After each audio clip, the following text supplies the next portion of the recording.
Russian President Vladimir Putin on Wednesday called on prosecutors to increase pressure on attempts to destabilize Russia's domestic situation amid the Ukraine offensive.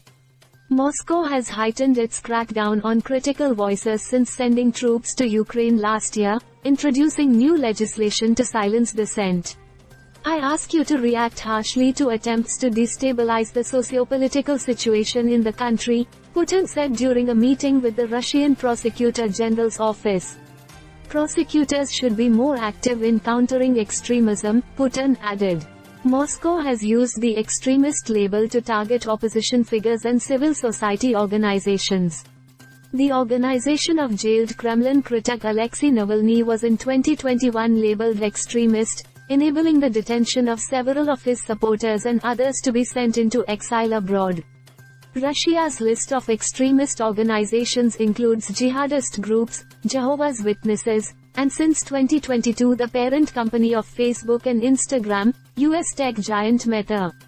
Last year, 23 foreign NGOs were declared undesirable in Russia, Prosecutor General Igor Krasnov said during the meeting Wednesday.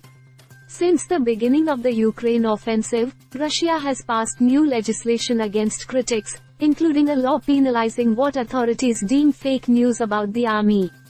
Authorities arrested at least 19,500 people protesting against the conflict, according to a tally from the rights monitoring group OVD Info. The conflict also triggered a string of arson attacks on military conscription officers. On Wednesday, a Russian military court sentenced 22-year-old Kirill Butlin to 13 years in prison for setting fire to an enlistment office in a town outside Moscow, Russian news agencies reported. Putin also told prosecutors to reinforce the protection of the fundamental rights of servicemen, participants and veterans of the special military operation in Ukraine.